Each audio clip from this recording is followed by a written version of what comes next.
What's going on? We have more updates around student loan forgiveness and what is happening. So we just talked about defrauded borrowers, but now there was also an update with defaulted borrowers. Now, defaulted borrowers are people who were paying their loan and then stopped and weren't able to make loan payments for nearly a year, right? So then they got this defaulted tag.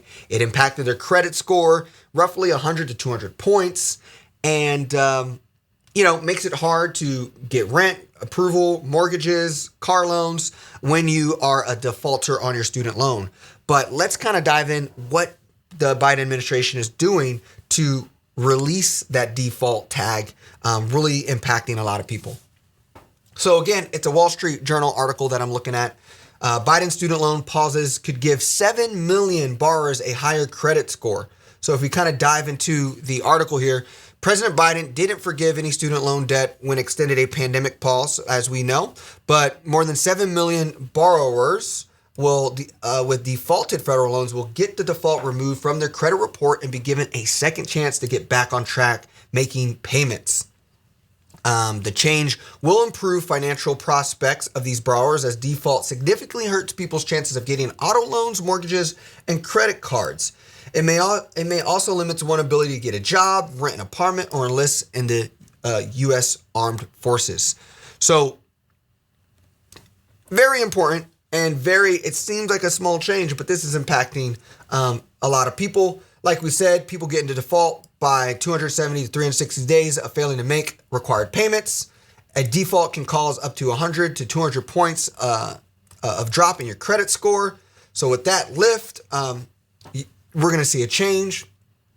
What I also want to kind of say is this will raise credit scores of default borrowers when the plan takes effect, probably within 30 days of the Education Department reporting the change to the major credit card bureaus such as Experian, Equifax, and TransUnion. How much of people's credit score will rise depends largely on their individual circumstances. Now let's kind of dive into kind of the other part here is that in the statement last week, U.S. Secretary of Education Miguel Cardona said that the extension will ensure that all borrowers have access to repayment plans that meet their financial situation.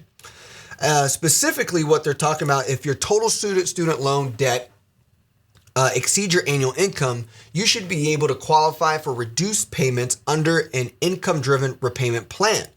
Your monthly payment under an income-driven plan is a percentage of your discretionary income. So after kind of expenses, what kind of discretionary income do you have left over for your family, feeding, social, I guess everything else that is, before you kind of dive into that. So depending on your income and family size, you may have no monthly payments at all. If your income is less than 100% of the poverty line, which is a lot. I mean, that would be people who went to school and didn't finish and have tons of loans. So there's those updates. Let me see if I'm missing anything else. What I do know is that eligibility for income-driven repayment is limited mostly to federal student loan borrowers. So if you went and got private loans by other institutions, it doesn't play. The federal Parent Plus loans aren't directly eligible for income-driven repayments. That's another thing to know. So a lot of update here around this. I'm going to have the link to this article in the description.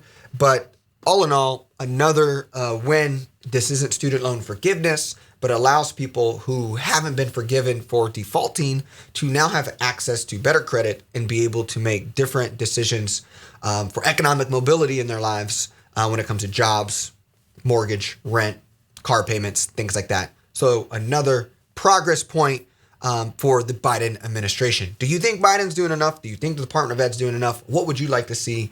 Would love to hear in the comments.